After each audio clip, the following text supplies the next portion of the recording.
I'm PMSing, so my ADHD is going crazy. Probably have like 84 accents by the end of this. Also, I am still in my sleep token era, and so the internal jukebox is going insane. It's mushing together Alkaline and the Apparition. I'm gonna go see them next week. I'm so excited. They are a cult. The concert is everyone gathering to worship, and I get it. It's sketch. I've seen a lot of documentaries too, but the music is so good. If a man made a song about me and said, I'm dying to melt through to the heart of your molecules until your particles part like holy water, I'll let you know what other wetness is going to be parting. That was not subtle at all. Okay. Anyway, hi. Sorry. Kendall. I'm Kendall. New around here, welcome. Not new around here, what is up, home scale biscuit? Today we are finishing talking about episodes 6 through 10 of season 2 of the Ultimatum. But before we do that, let's send it over to Admiral Kennie ? There was some scheduling issues, so if I have an ad, it should be right here. Hello everyone, this is Admiral Kennie, and today's video is sponsored by HelloFresh, America's #1 meal kit delivery service that offers you fresh, delicious, healthy meals delivered straight to the comfort of your own home. Pre-portioned, pre-shopped for, pre-thought out. Comes with easy-to-follow recipe cards that allows you to get a meal on the table in about 30 minutes. Oftentimes less than that. Been working with HelloFresh for a while now, and I just feel like I'm a better cook overall. Even when I'm using them, when I'm not using them, they're always bringing new and innovative meals to try. My dad was house sitting and he ate all 3 of mine. So, I said he could have whatever he wanted in the refrigerator. I just didn't think he would eat all 3. Both servings of all 3. So he likes them as well. Great way to try out new flavors, try out new recipes, get out of recipe ruts, save some money and get food at the peak of freshness. And speaking of grocery store, you can go there less, especially those like giant football stadium ones. Like I should not have to pass an engine to get milk. Like it's very strange and overwhelming sensorily. So if you would like to check out HelloFresh, feel free to click on the link down below. Use my code 50Kennie to get 50% off plus free shipping, or check out this here QR code, baby. Big thanks again to HelloFresh for sponsoring today's video. Now let's get on to the debauchery, baby.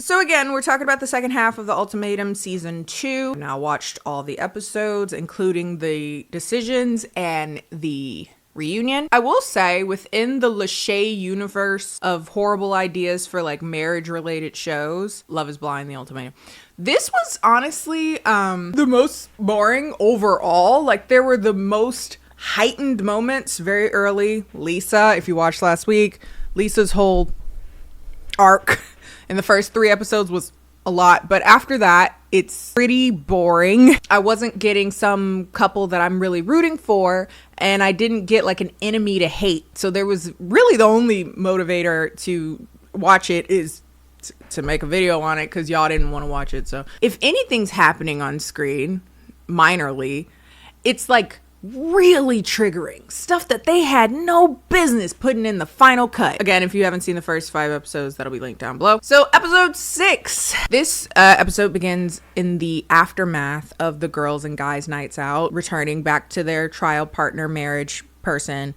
and they're like recounting the night. We see Kat and Antonio do a debriefing of the night, and Antonio is visibly agitated from his interaction with Alex. If you recall, Alex had said that he feels like Antonio's original partner, who is his now trial partner, Roxanne, doesn't respect him. And this seems to have very much so triggered Antonio. Alex also said that he sees Roxanne using Antonio as a whipping boy. I don't like Alex because he just has this very pretentious, condescending way about him, but I don't disagree.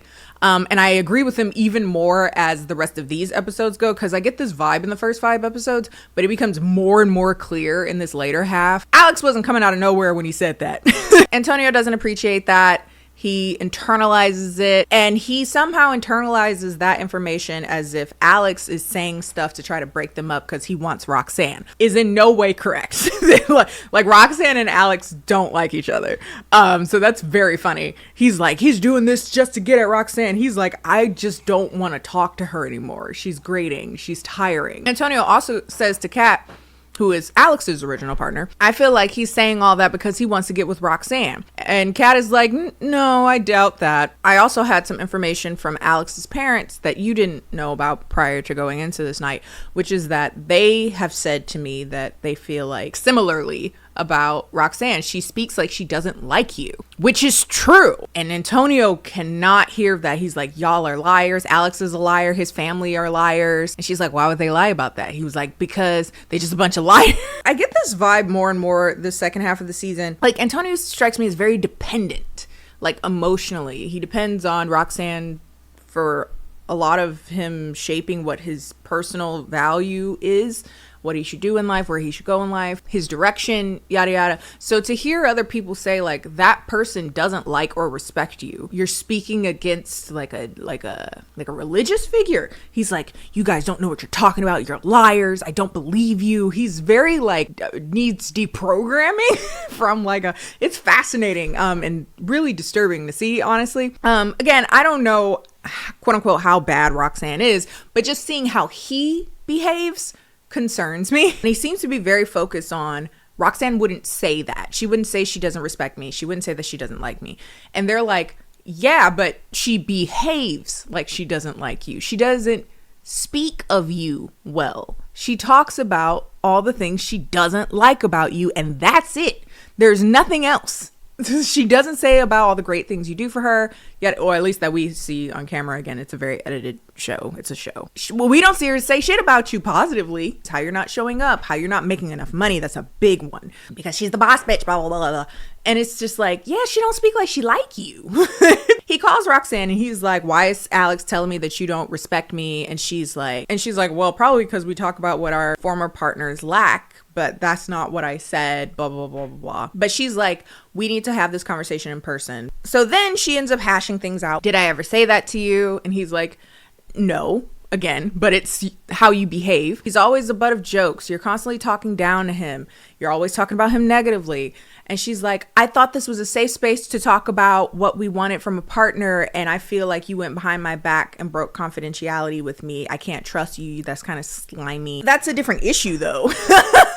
Like, okay, yeah, you can be upset that he shared this with her former partner, but also interesting to say that because she was talking to Kat about how much she don't like Antonio. Like, you deserve a different type of person. You deserve this, that, and the other in the last episode at the girls' night. But this entire conversation is incredibly grating because both of them are unlikable people just for different and similar reasons. Like, Roxanne is annoying because she's not acknowledging it was a reasonable conclusion to come to that you don't respect your partner. Alex is awful and annoying because he's just awful and annoying. It's his way of speaking mocks her in a way that is incredibly patronizing and maybe a bit triggering to me as a woman. Oh my God. Oh my God. I can't handle a conversation. Like, that way of talking is like innately, arguably misogynistic. He tells her to like stay in your own lane. You're not my mom. He says something along the lines of like, a mature, respectable woman would understand that I'm working and can't help her clean right now. It's just like, oh. But yeah, they're just very similar people. Roxanne is used to micromanaging someone like Antonio, who has no direction and nowhere to go and has no clue what to do all the time. And also Alex seems to be used to being in control. So it's just like these very like an MLM boss bitch and someone who's trying to sell you crypto just like in a marriage. And it sounds terrible. Later, Roxanne ends up talking to Antonio because they come to meet together face to face and talk about it. And they edit this really choppily because it seems to be in the middle of the night. It seems by the end of this conversation, they're both like, Alex is the antagonist. It's him. He's trying to get between us. Let's leave the show. And Roxanne is like, well, we came here for an experience. I don't want to leave early. So they decide they're gonna stay. Raya and James end up hashing things out. He can finally kind of see and understand Raya's point of view and apologize for not being able to provide her with the experience she needed to have enough knowledge of what she wanted when she goes back to her original partnership. But this seems to be their final goodbye. They seem to be on a relatively good page by the end of things. So yay. Trey and Ryan are still getting along fine. I don't like Trey. Here's the thing about Trey. He's not what people think of as like a stereotypical bad guy. And I don't even think he's like a bad guy. He's soft spoken and seems very aw, teddy bear type energy. However, there's certain things that he does and says that gives me the ick if you think about it for any amount of time. Like we talked about the last time, he said he got feelings for Ryan during this experience. You know, they're still getting along or whatever as the trial marriage is coming to an end. And he asks her, you know, do you think we could still like hang out after this experience? You know, would you be okay with that? And she's like, well, it depends on how things go with James and everything, because I don't want to, for obvious reasons, I don't want to, you know, him feel uncomfortable or Raya feel uncomfortable if you end up. And he's like, yeah. And I'm just sitting there like, why would you even ask that question? You know what I mean? Like, it's, I don't know. They do seem to have built a friendship. Okay. But considering you did admit that you caught feelings for her, I don't like that. I don't like that. It's giving shady. And just because he's not like stereotypical what we think of as like a shady cheater, that gives me, that's almost worse because you're like elusive. You're disorienting. I don't know.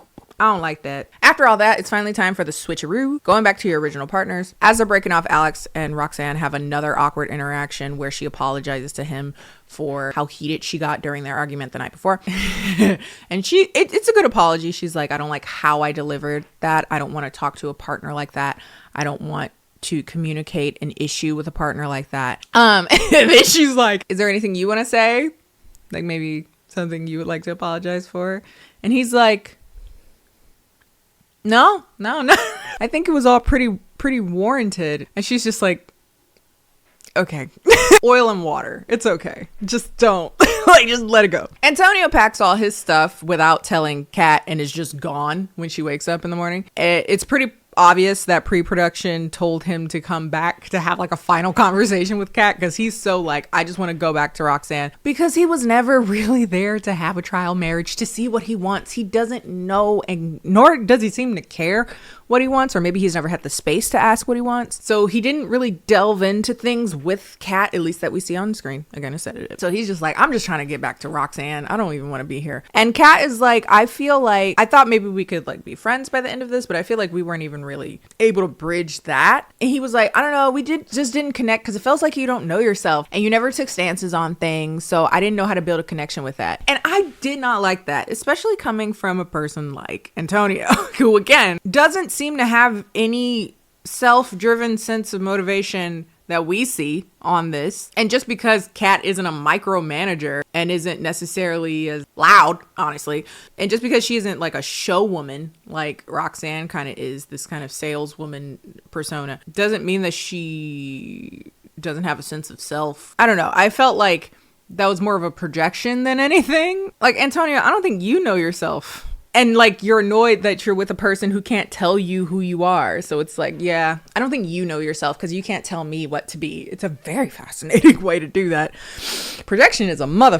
They do that little dinner where they talk about the experience, how it went, you know, what you learned, what you plan to do going into the next marriage. Notably, Trey admits openly that he had caught feelings for Ryan. Understandably makes Raya feel a type of way. Doesn't mean I ever stopped thinking about Raya and ever wanted to stop being with her. Like, that never even crossed my mind. I never stopped considering the reason I brought you here was to marry you. But you caught feelings for someone else. It's been 3 weeks. Also interesting, James says that within the experiment, 3 weeks, not even the first night of the switchover, he realized that Ryan was the love of his life. Basically, going back to the whole, like, I realized, wow, people were talking about how pretty her smile is, Trey talking about how nice her eyes are, blah, blah, blah. And I'm like, yeah, my girl Bash, she could pull anybody here. Oh no. Weird. Raya talks about how closed off James was, and he apologizes again. And she says something along the lines of like, I think you have a great heart, but I also feel like you're so closed off and you won't be able to build that connection with Ryan that you want to until you let that go and let her in. And if you do, I think you guys will be amazing. Antonio and Kat talk about how they had similar issues with Antonio because he was, again, so focused on how to be a man for Roxanne, which is not the purpose of this show. And that's what he says verbatim. He's like, I came here to figure out how to be the man for Roxanne. Again, it makes so much sense why a person like Roxanne and a person like Antonio get together. It's like he is this floating, faltering leaf in the wind, and she gives rigidity and structure, maybe a sense of guidance. She's also, I guess, representation of superiority. You know, she's a bit elusive because she doesn't want to marry him and settle down or whatever. She gives him a place to prove himself, you know. Therapy is great. Highly recommend it. Then Roxanne and Alex talk about how they did not have a good time. It was actually very funny, them going back and forth, because Roxanne was like, I don't like you. I don't appreciate you as a person, as a human being. I was going to say a nice way to say you suck, but also it wasn't the nicest. Like, she's like, everything you do, every breath you take, every fart you make, I hope you die. It's like, then Antonio brings up the whole Roxanne doesn't respect you thing, and why it hurt particularly from Alex, considering in many ways he embodies so many of his insecurities. He's financially stable, you know, he's a very like respectable, quote unquote, person. And to hear that about the woman he loves and hear that from the person that makes him so insecure, it really hurt. Again, Alex, I don't disagree with him, but man, does he not know when to either shut up or say things better, because he's like, okay, but I would say it again though. Maybe some tact. Roxanne is like, I respect you so much, like, don't listen to them, whatever. Antonio's like, well, his parents is a liar and he's a liar, and Kat is like, they have no reason to lie about that. I know them so well, they have no reason to lie about that. I will say, I have no idea what a Roxanne gets from an Antonio other than like an assistant. But yes, we're ready to switch back. Raya and Trey come back, continue the very emotionally heightened conversation about how Raya can't look at him because he said he had feelings for another person. And Trey is like, but that never changed how I felt about you and my desire to marry you. I still want to marry you, but I didn't want to lie to you. I wanted to tell you the truth. I understand that. I'm not mad at you, because we knew that that was a risk going into this, but I'm still hurt and I don't know if I can get past that. And if I can't get past that, we can't be in a relationship. At no point was catching feelings for someone else ever gonna happen. Well, that's because you and James didn't have an emotional connection. What if y'all did? I don't know what would have happened. And in fairness, he's not wrong, because I don't think Raya is very good at knowing what she wants either. Anyway, for some suspicions I have later, I'll go into those when the time comes. But so he's not necessarily wrong, but I say all this to say, I don't want y'all to be together anyway. Trey is like, I want to build an emotional connection that we don't have right now. Y'all haven't talked about kids until this show. Y'all don't have an emotional connection. Why are you trying to get married? Y'all don't have the basic fundamental needs of people in a relationship, knowing what you want and having a connection. Why do you want to marry her so bad? You don't know her. And this got me in my head thinking about some things that I've, you know, while I've retired. I'm not in the dating world anymore. Like, everybody leave me the alone. But I'm also going to complain perpetually on Twitter about being begrudgingly celibate by proxy of having standards now. It's just like, me. Anyway, one of the things that I've kind of been thinking about, I've noticed a lot of men, and I've known them personally, who have gotten engaged or married, not because they know and love the partner they're with, not because she treats them well, not because they have a great connection, not because are compatible, want the same things. None of that shit. They get married because it's quote unquote the next thing to do, which is the stupidest shit. Like, how are you even in a place where you're pressuring her to spend the rest of her life with you, have kids, which y'all didn't talk about until like 3 weeks ago, and you don't have an emotional connection? Y'all have never talked about shit. Y'all been together 2 years. Please stop getting married for no fucking reason. Side story. I have a friend, well, more of a friend, who was saying how he was gonna propose to his girlfriend because, quote, well, I'm 31 and we've been dating for 3 years. What about her? Do you love her? She all right. She cool. I'm gonna jump off a fucking bridge. You are a warning. I don't ever want to meet nobody like you. You ain't gonna take or leave me into marriage. That's crazy. Woo, episode 7. The couples are back together. Antonio is cooking breakfast for Roxanne, pampering her. He gets her roses. And apparently this is like a big thing that she's been missing in their relationship. Charitably, maybe she's a big like act of service girl or a gift girly. There's nothing inherently wrong with that. But considering everything else about their dynamic, again, I'm getting this feeling that she kind of treats him as a lackey, like someone to do errands. And again, as a person who seems to have no direction, I maybe that's very stabilizing for him. They talk more about Roxanne's fear of marriage and how that hasn't necessarily changed because of the experience. Alex opened her mind to it, but she's still very much so skeptical and afraid of it all. Again, her big thing is like, I feel like it makes women lose their independence, which she's not completely unreasonable to see in some way how those two things are connected. It's very, very reasonable to reach that conclusion. But in order to convince her that it's actually not her losing her independence at all, Antonio was like, it's actually really great for business. Loving me and wanting to marry me and wanting to be with me and have a family with me and do all that shit. It's great for business. It makes you look, quote, more reliable. They're more reliable. You know, you can trust them because at the end of the day, it's not them. Like, they have a whole family that they need to look out for. And you can trust that they're probably going to try to do the right thing. You know who else had a family? Alex Murdaugh. Marriage means nothing in regards to being safe, reliable, won't steal or murder.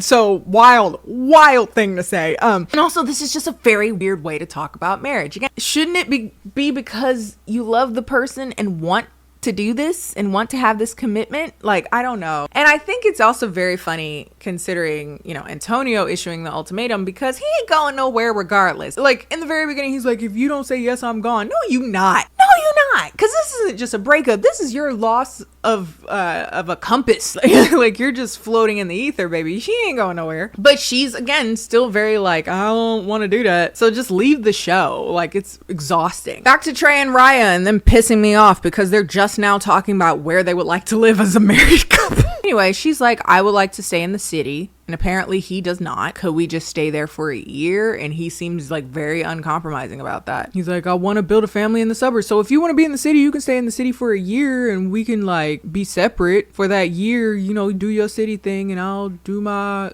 like suburban thing. And I'm like, huh? What? It's a year. It takes longer to find a house anyway. This is so weird. He's weird. Am I the only one that thought that by the end of the show? I was like, he's weird. Like, he seems to be one of those people. And again, maybe well-meaning and all that shit, but he had a whole internal dialogue by himself about what he wants. And he's just like kind of taking her along with it. And so after he's had this whole idea about what he wants, he'll go and basically say, this is what we're doing. And she's like, what are you talking about? Why was I not considered? Why did you not ask me anything? And I hate when people do that just in general. I find it very annoying. What is his sign? Oh, he's an Aries. I could see that too. Just like being impatient. Yeah. Being impatient. Maybe it's like a Virgo moon or something. That would make sense though. Like an Aries with a Virgo moon would have like all these like machinations by themselves and then just expect you to do it. Alex ends up going out to girls' night with Kat's friends, and I've noticed like their dynamic is very interesting because it seems like her friend is quite the mouthpiece, the fighter, more of the antagonist, not antagonist, the combatant. She's very much so like, so what are you waiting for? She's a cat. She's amazing. Like, if y'all break up, she'll be fine. She has us. We'll be there. We'll key your car. Are you closer to a decision? And he's Alex, so he's kind of evasive and avoidant. Back with Antonio and Roxanne. They're both so weird. Everyone's so weird in this season. Oh my God. Antonio says, I love you to Roxanne. And she's like, and he's hurt by that, understandably. She's like, well, I'm not going to say it when I don't mean it. And he was like, so you don't mean that you love me? She was like, well, in that moment, what does that mean? She was like, that's not even where my head was at. My head is in such a different place. I'm sorry. Are there moments when you don't love me? I don't know. This then bleeds into like a whole conversation about how Antonio feels like he's not good enough for her. And she quells that insecurity by saying, hey, people are in different leagues. I'm in a different place in my life, and I think you think I require too much of you. Like, maybe you need to be with someone younger who's gonna ask less of you. All this dude said was, I love you. Could you say that you love me? And she's like, you need to figure out how to deal with the fact that I'm never going to say that I love you. And you need to just be okay with it. That's just what era I'm in. I'm too busy thinking about work. Then Antonio does this thing that he does a lot, which is basically in the post interview. He's like, she's saying things that she don't mean. She doesn't think she's out of my league. She just says stuff that she doesn't mean. And I'm like, it's painful to watch like the mental gymnastics this man is constantly going through to ignore the fact that on some level where it matters, she does not like, respect, or love you. I'll just say this. She don't love me in a way that I would be comfortable with. Back to Ryan and James. We haven't talked about them much at all since they switched back. They end up having a 4-hour fight in the middle of the night. It's one of those ones that are like the night vision camera, so it's kind of hard to follow and it's very edited, as you can imagine. But it seems to have escalated by Ryan triggering him by moving her hands in a way that he associates with his mother when she's like upset. So it triggered him. And she's like, I can't tiptoe around you. Apparently, it was so much of a thing that he broke one of the metal cups. I assume maybe to throw it or I don't know. But they didn't show that. And this might just be me. I don't fuck with niggas breaking shit. Like breaking shit in the house, punching walls, breaking mirrors, throwing shit. I don't do that shit. There ain't no way in hell we would have gotten this far and you've been breaking shit. Again, they don't show him breaking things, but I can deduce from this conversation that's probably how it went. They're just two people that I don't think should be together. I find breaking stuff thing very scary. Personally, that would be enough to break up with somebody for me. But I think it's just this endless problem of him being triggered, him not telling her why he's triggered or what triggers him. So she doesn't know how to show up for him in ways that avoid his triggering, if at all possible. It's just very frustrating because I know this is probably very common in people's relationship, like one party or both parties being very triggered, but not knowing how to communicate what those triggers are. And so one or both parties feel like they have to walk on eggshells because they never know how they're going to accidentally, you need to communicate and like build trust within each other to like deal with those things. Individual and or couples therapy, banger. But for me, you ain't breaking shit in my house and expect to keep talking to me. I'm sorry. I will poof. Disappear quicker than your aspirations to spend just $10 at Target. Trey and Raya have drinks with her sister. God, these people shouldn't be together. Trey tells about him catching feelings for the other person. And the sister is like, well, at least he told you. Because a lot of people wouldn't tell you. He didn't have to tell you.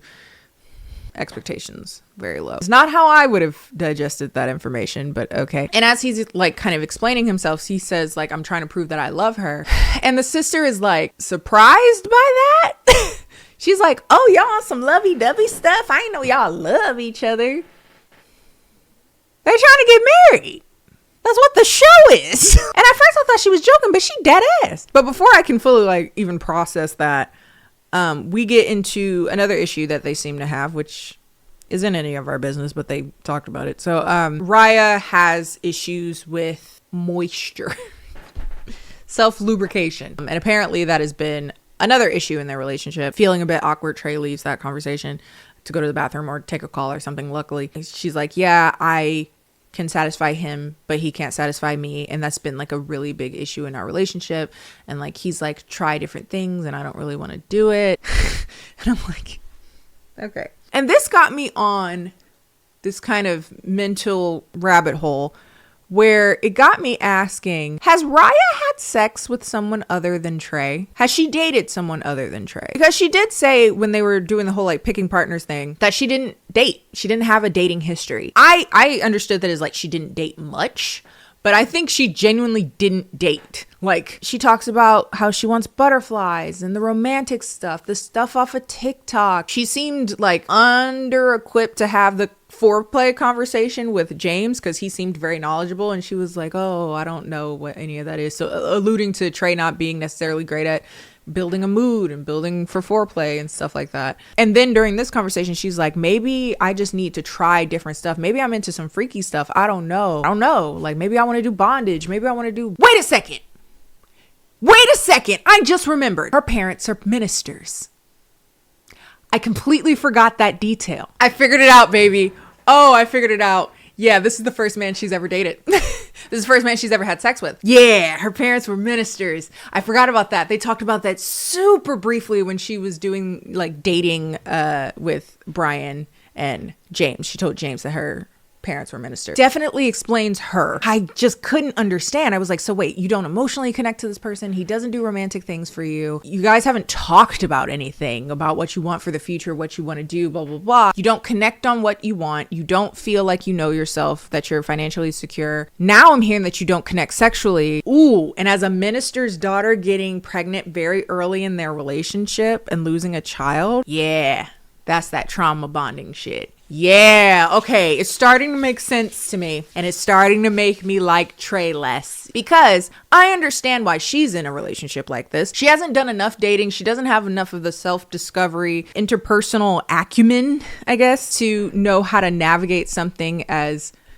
serious, honestly, as being in a relationship that would end in marriage. And she's also articulating that. She's like, I don't know what I want, or at least she was earlier, like, I don't know what I want. I don't know what I want to do, blah, blah, blah. And you're so settled, and I feel like you're rushing me, because he is.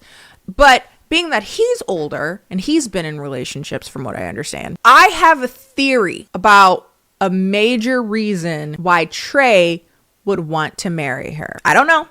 I don't know anything. I could be completely wrong. Absolutely, positively, dead wrong. But regardless if I'm wrong or not, I still don't believe y'all should get married. This is a recipe for disaster. But my theory is that he wants to like pin her down because, one, she's very pretty, whatever, but also she's a good girl. She probably only has one body. Dependent on him, he wants this very traditional marriage. It allows him to be the breadwinner and the person that she can rely on and stuff like that. Whether he's fully aware of it or not, he's expects her to just go with what he wants and decides. And again, he's not as aggressive, and I wouldn't be surprised if a lot of people were like, you're thinking of him so negatively. But no, he's a very soft spoken, very like, oh, he seems nice, he has a good job, he seems like a catch, blah blah blah. And I'm like, no, I don't like that man.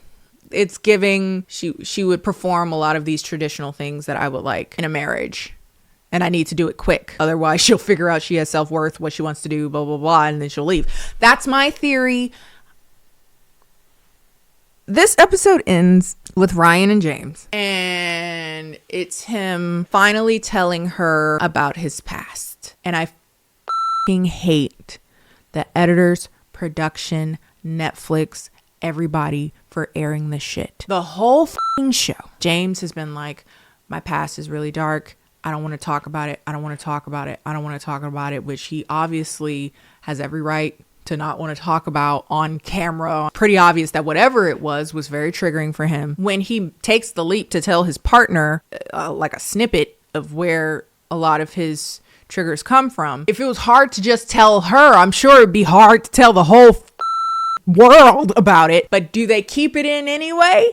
Yes. I'm not going to go into detail, but they let him go into it. He does, about like a history of seemingly like really deep mental health issues, as well as some self-harm. Like I said, I'm not going to go into detail because it's unnecessary.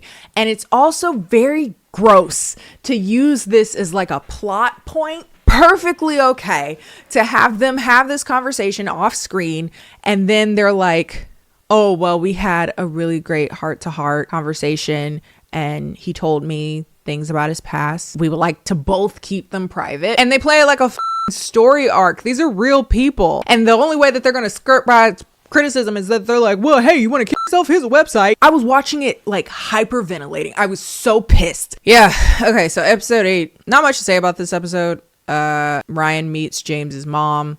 She seems to be a bit frustrated that he's not going to travel to a different state to get a job at like NASA or SpaceX or whatever, and he's more interested in doing engineering closer to family, and money isn't as big of an issue, which seems to be like a little sly jab at his mom. Not necessarily because he was trying to, but because editing kind of makes it look like her face went. Because growing up, his whole thing was that his mom was always on the road. She was a trucker. He always was left by himself, left with his own devices, you know, as an only child, very lonely. So he wants to focus on his family and building a safety net in that way. And then at the end of it, she's like, okay, well, do what you want to do. And then Roxanne talked to her parents about their relationship, business again, about how Antonio is going to be a businessman in the future. You know, he's trying to do that right now. But the father, again, coming in clutch again, is like, okay, Roxanne, what are you going to do for him? Because it's always talking about what are you going to do for you? How he's going to show up for you? Like, what are you going to do for him? And she's like, I'm going to get better at saying I love you more. And they're like, okay, money comes and goes, but like a good love is very hard to find. So, and the rest of the episode is just all the couples having the same conversations and same disagreements and same debates that they've had every episode thus far. So I'm not going to even worry about it until it's time for the ultimatum, which is episode 9. So it's ultimatum day. I'm going to rip the Band-Aid off because I'm emotionally drained. Girl, every single one of them niggas get engaged. I know. Incredible. Just a bunch of people that shouldn't be together, let alone getting engaged, let alone getting married. Oh, Lord. I will say, though, the most emotionally off-putting acceptance, quote unquote, was, of course, Roxanne. I will say, she gives her little, you know, they give the little speeches or whatever. And I will say, for the first time, probably the whole show, she spends a sizable amount of time saying good things about Antonio. And then the rest is just her talking about how scared she is, how she doesn't know, she's so overwhelmed. But she says yes.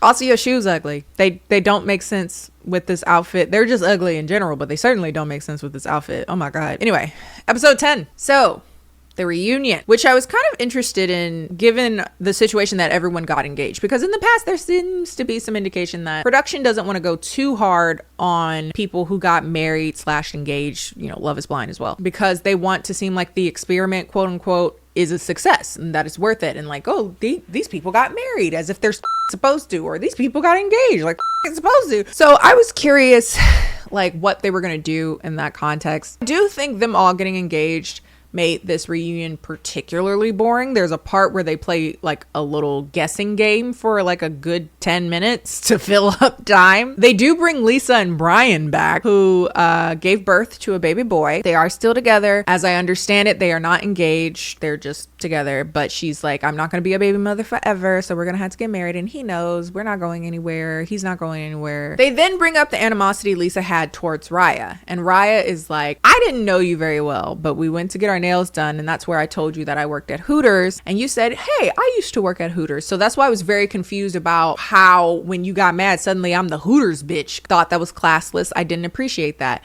And you could see, ooh, Lisa got that face, that scrunch up. She was like, I don't care. She was like, I didn't say it because of her job. I said it because of how she was behaving in this process. I didn't feel like she loved the man she came in here with. She just wanted to get her rocks off. I don't like Lisa, but I'm not entirely confused by why she thought that, because again, Raya had no clue what she wanted. Now that I think about it, considering I think that Raya has not been with anyone other than Trey, I wouldn't be surprised if she was looking for this opportunity to like flirt and like maybe find out that she just genuinely needed to be with someone else. But bitch, when you bring people onto a show where they're supposed to be talking to other people and possibly see if they want to be with them instead of you, why are you surprised? She's like, what are you going to learn in this experience? He might learn that he want to be with somebody else. That's the reason why you come here. Now, given Lisa's outburst, as you undoubtedly remember, she says that was very out of character for her and she didn't like that. And that actually made her, like, prompted her to take a pregnancy test because she seemed very out of control, and that's when she found out she was pregnant. She was like, it doesn't excuse that. That's, you know, where I was at. Next, we talk about Roxanne and Antonio, and they talk about how things have changed since taping. She's still wearing some of those shoes, but her skin looks really good. I don't know if that's a new primer, maybe a new foundation, maybe a little Botox.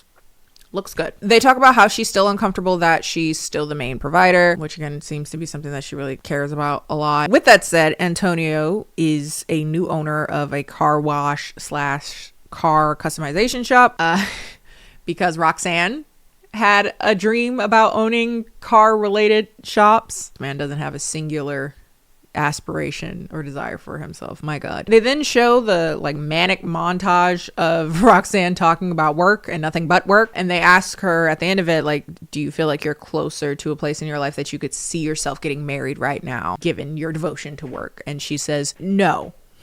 So it seems like nothing's changed since the end of taping. She's also notably not wearing her engagement ring, which apparently she hasn't worn since the day he gave it to her. She says that she finds it possessive and weird that he doesn't have to wear one, but she has to. And I'm like, okay, if you feel uncomfortable with you only wearing a ring, buy him a ring. Think about someone other than yourself for once. And then Antonio talks about how hurt it makes him feel that she doesn't wear the ring. But he's like, you know, but then again, I can't get mad at it because I still haven't checked all these boxes or whatever. So I can't really complain about it, like wear the damn ring. And I'm like, oh my God, I hate this relationship so much. Oh, it's awful. It's so subjugating. It's like a cult of one. He's just brainwashed in how he can please her. And it's so sad and weird to watch. And also, I think what will be very interesting to see is, God forbid, he actually does end up making a lot of money. Because imagine a person who has felt so, I'm trying to think of a nicer word than worthless, but it seems like that's where he's bleeding into. And he feels like he can't make certain demands or complaints or asks because he doesn't make enough money. Imagine that guy ends up making enough money. Y'all ain't gonna want to be together. This is a bad idea. This is such a bad idea. Oh my God. But Roxanne is like, well, it doesn't really matter what boxes you check. That's not even what it's about. It's not about money. It's not about any of that. I just find it weird and possessive. With that said, he got me 2 other rings like around it to like pair with it. So now she has 3 rings that she doesn't wear any of them. Well, shit, give him like resize the other rings. So it's like, oh, we have a ring. Like, bitch. Oh my God. If you had to get married today, would you be able to do it? And she's like, God, no. It's not. It's like not at the top of my mind right now. It's not. And Antonio will continue to run that hamster wheel, I guess. So congratulations. Yay. Kat and Alex and Roxanne go back and forth, where Kat is like, I feel like you were talking out of a bias against Alex to me. So it felt like nothing you were saying really felt genuine. It felt like you just had bad intentions. Also, I don't like how you would say things like Alex probably walks all over you, probably makes her feel small. And she was like, he does not do that. He doesn't make me feel that way at all. I don't appreciate that. I mean, I'm like, yeah, but you also don't really push back. So, okay. And then Ryan and Trey end up talking about how they had a connection, you know, decided to not communicate at all, even as friends afterwards. Apparently Ryan considered reaching out to him, but she was like, I don't think that's a smart idea. I don't want Ryan to feel some type of way about that. I don't want James to feel some type of way about that. So I just didn't do that. They kind of make a joke about how they should just make a group chat with everybody, and that might be fun, but I think that's still a bad idea. James has moved in with Ryan's family, like her family, her siblings and her parents, I assume, while they're trying to find a place with each other, which in a weird way seems nice for James, in the sense that he was so used to being alone like his whole life. So now he's like around kids running around and more people. He's trying to get used to that. And it's something he's gonna have to get used to if they're gonna have kids and, you know, all that shit. And then in the most confusing part of the episode, they then show a bunch of deleted scenes of James talking about sex or doing sexy things, intimate sexual moments or whatever. And it's just shit that we didn't need to see. With that said, he ended up bringing up some shit that I ain't never heard of. And I would consider myself a curious cat, meow. So there's not a lot that like shocks me. I didn't know about this one. Something called a sounding rod. I had to look it up, and it's for urethra play, which I knew was a thing that people do. Honestly, don't think it would ever be for me.